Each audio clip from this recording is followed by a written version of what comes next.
नमस्कार, स्वागत है आपका हमारे खास कार्यक्रम में और मैं हूं आपके साथ गौरव राजेंद्र।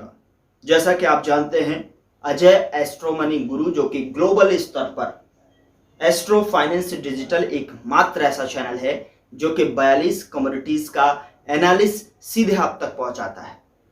तो दोस्तों, शो की शुरुआत करते हैं।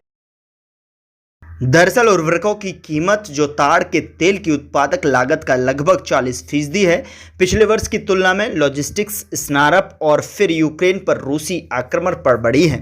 पिछले कुछ महीनों में कीमतों में गिरावट देखने को मिली है, लेकिन कई उत्पादकों को पैदावार पर अंकुश लगाने के लिए सीजन में पहले पर्याप्त खरीदारी करने के लिए संघर्ष करना पड़ा।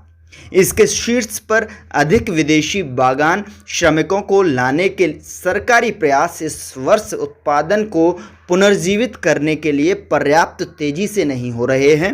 दरअसल आपको बता दें कि मलेशियाई एस्टेट ऑनर्स एसोसिएशन के अध्यक्ष जेफरी ओंग के अनुसार महामारी से पहले 36,000 की तुलना में लगभग 1,20,000 श्रमिकों की कमी हो गई, जिनके सदस्य मुख्य रूप से छोटे और मध्यम आकार के प्लांटर्स हैं। पिछले 3 वर्षों में उर्वरक इनपुट की कमी और श्रम की कमी के कारण तेल हथेली अपनी पूरी क्षमता तक नहीं पहुंच पाई। उन्होंने कहा कि यहां तक कि अगर आपके पास पैसा था तो भी आपको कुछ प्रकार के उर्वरक नहीं मिल सकते थे।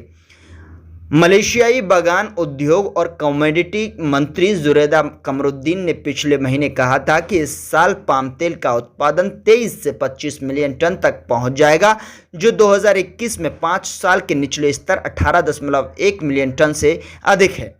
ओएनजी का अनुमान है कि यह 19 मिलियन टन से कम होगा।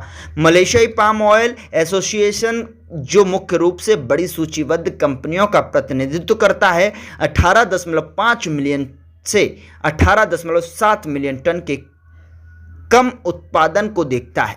उम्मीद से कम उत्पादन से पाम तेल की कीमतों को समर्थन मिलने की संभावना है, जो इस महीने लगभग 1/4 गिर गई है। गुरुवार को वायदा 3.5% तक चढ़ा।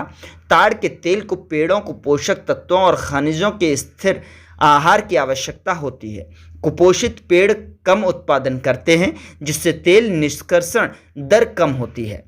ओंग ने कहा कि एक अंडर निषेचित पेड़ केवल 15 से 18 किलोग्राम वजन वाले फलों के गुच्छों को विकसित कर सकता है, जबकि स्वस्थ पेड़ों से 25 से 30 किलोग्राम वजन होता है। आपको बता दें कि पाम ऑयल एसोसिएशन के मुख्य कार्यकारी नगीब बहाव ने कहा कि हालांकि बड़े बागान पाम तेल की कीमतों में तेजी की बदौलत उच्च उर्वरक लागत को अवशोषित करने में सक्षम थे, लेकिन उनमें से कई उत्पादन में तेजी लाने के लिए संघर्ष करेंगे।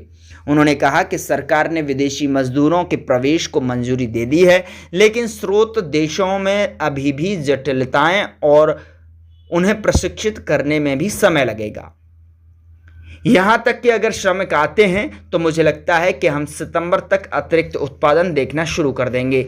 नगीम ने आगे कहा कि हम साल की दूसरी छमाही में फसलों को याद कर सकते हैं, जो हमने सोचा था कि हम पूरी तरह से पर्याप्त कर सकते हैं। यह भी देखें कि सीमा फिर भी से खुलने के साथ ही मलेशिया प्रवासी कामगारों की कमी को कम करना चाहता है।